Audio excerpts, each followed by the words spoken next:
early 30s. During that time, I went to Bass Junior High School, and also I later on went to Tech High School, which is now Grady High School in Atlanta. Oh, our fight song was "On to Victory, Dear Old Tech High. Fight 'em, Smith is never say die. Fight, boys, fight for dear old Tech's fame. Fight, boys, fight for his glorious name. God bless you, good purple and gold. We are fighting for you. To you we will ever be true. In our hearts your memories will ever be sacred, dear old Tech High School."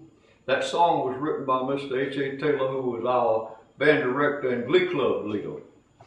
I was in the glee club there, and we had several songs in the glee club which we loved very much and like to sing.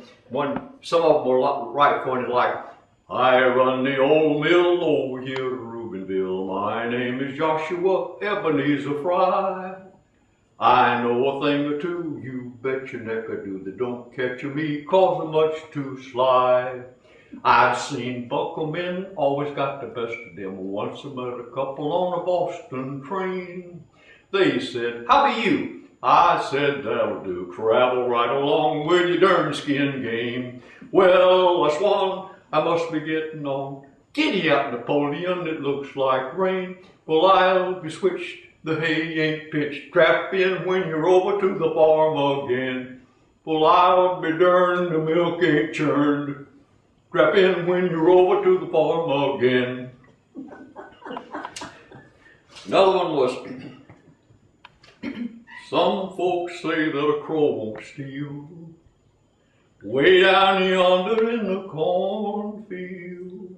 But I caught one the other day, way down yonder in the cornfield.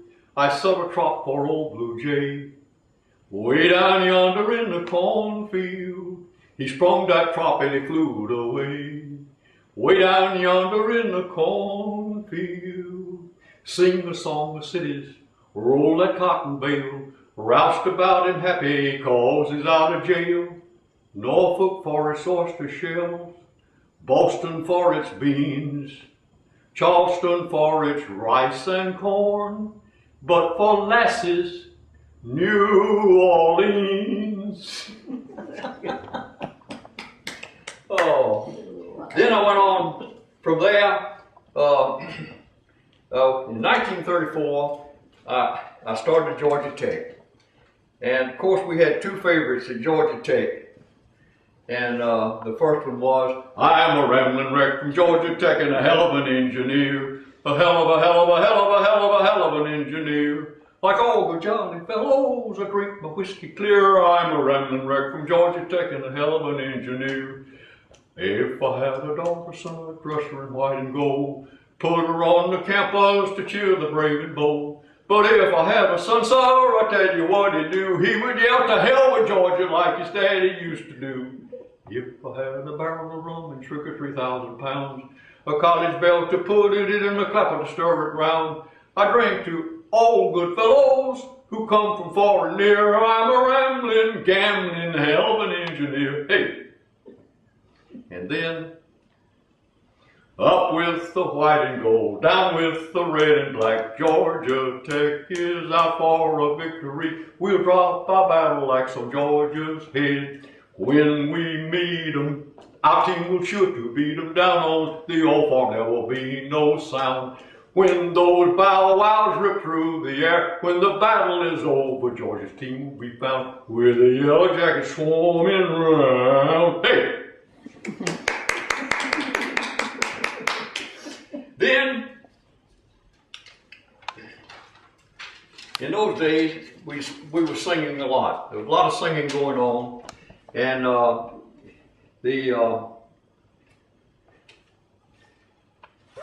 lot of parodies going on. And one of them some of them we can't very well talk about, but one of them that we talked about concerned Notre Dame. And last year, Georgia Tech beat Notre Dame 33-3 at South Bend, Indiana, and that was quite an occasion for delight. But through the years, Tech has played Notre Dame, and we learned this good parody: beer, beer for old Notre Dame, no near beer for old Notre Dame. Send some freshmen out for gin, and don't let a sober sophomore in. We never stagger, we never fall, we sober up on wood alcohol, while our loyal sons are marching onward to victory. And we had a lot of other songs. We had a parody on the Sigma Chi, their famous song. The girl of my dreams has dyed her hair and painted her lips a flaming red. She drinks and she smokes and she tells dirty jokes, and she hasn't a brain in her head. She thinks alcohol makes the world go round. She can drink more than you and I. And the girl of my dreams is a failure, it seems. She's the sweetheart of 6 other guys. All right, our director there, I was in the Glee Club at Georgia Tech, and our director there was Dr. Ben J. Potter, Associate of the Royal College of Organists, London, a distinguished musician. He was professor at Burnell College, and on Tuesdays and Thursdays he came down for our rehearsals in the afternoon, drove down in his little Ford. He was also the organist at Trinity Methodist Church in downtown Atlanta. He was a famous musician, and he taught us many songs, but the one song that I remember was The Road to Mandalay. By the old Moomine Pagoda, looking eastward to the sea, there's a Burma girl a-sitting, and I know she thinks of me. For the wind is in the palm trees, and the temple bells they say, come ye back, ye British soldier, come ye back to Mandalay, come ye back to Mandalay, come you back to Mandalay, where the old flotilla lay. Can't you hear their paddles chunking from Rangoon to Mandalay, on the road to Mandalay, where the flying fishes play, and the dawn comes up like thunder out of China across the bay. Oh, her petticoat was yellow and her little cap was green, and they called her Soupy Yolette, just the same as Theba's queen. And I first seen her smoking on a whacking white cheroot, and a wasting Christian kisses on an heathen idol's foot, on an heathen idol's foot. Heathen idol made of mud, what you call the great god bud. Plucky lot she cared for idols, when I kissed her where she stood, on the road to Mandalay, where the flying fishes play, and the dawn comes up like thunder out of China across the bay. Ship me somewhere east of Suez, where the best is like the worst, where there aren't no 10 commandments, and a man can raise a thirst. For the temple bells are calling, and it's there that I would be, thy by an old Moomine Pagoda, looking eastward to the sea, looking lazy at the sea, on the road to Mandalay, where the flying fishes play, and the dawn comes up like thunder out of China across the bay. Well, now in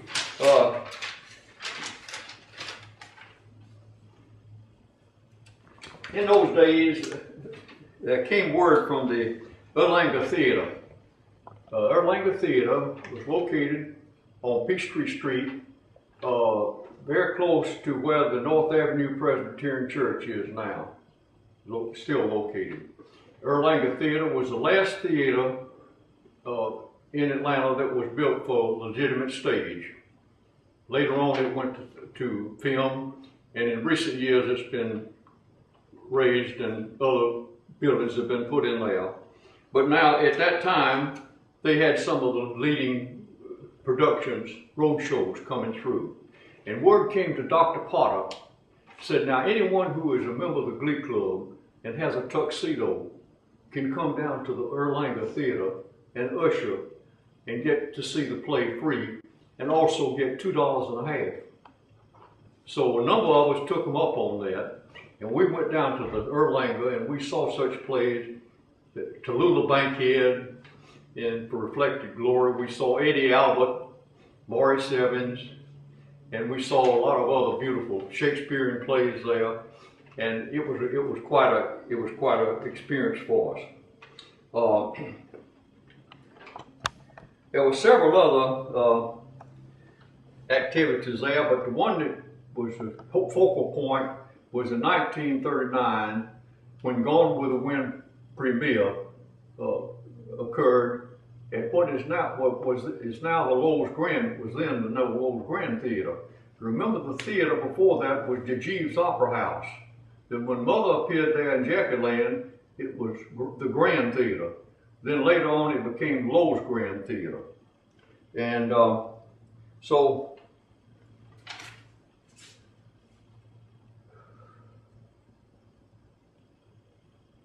that more or less ended the era of when Gone with the Wind occurred there. Now, diverting a little bit and talking about the perils of fire. The perils of fire came early to Atlanta in 1864 when Sherman got pretty careless with his pyrotechnics and Atlanta just about burned down. But then it moved back, and it was the inspiration for the city's seal. The seal of the city of Atlanta is quite a design. You'll recall that the official seal depicts the phoenix rising from its ashes and flame with the Latin word resurgens, which means rising again, and the dates 1847 and 1865. It was a great conception in heraldry. Numerous fires followed that famous fire that Sherman ignited, and the most important one was the Atlanta conflagration of May the 21st, 1917. That fire started around Decatur Street in Atlanta from an unknown cause, probably from the fire from a wash pot on a laundress's operation. And that fire spread all the way to Ponce de Leon Avenue. Now, if you know your geography in Atlanta, you know how that is. It spread on 300 acres. And what caused it? Wood shingle roofs. Most of the buildings had wood shingle roofs. And flying brands moved. The wind was considerable, and those flying brands came and those wood shingle roofs ignited. The devastation was terrible, and over 1,500 buildings were involved in it, and 1,300 of them were dwellings and apartments. So it was a terrible fire. What happened as a result of that? Bad things happen, and then sometimes good things occur. The codes and standard for roof covering was changed to essentially eliminate wood shingle roofs and to try to bring about a better climate for fire control. The fire department did all they could to control the thing. Pieces of apparatus were brought in from all the surrounding fire departments. Even Augusta sent up fire engines onto train to pumpers to come up to help. But they couldn't, they finally controlled it. Some demolitions and all finally got it way past Ponce de Leon Avenue in those days. And the monetary value was $5.5 million at that time, which was a lot of money.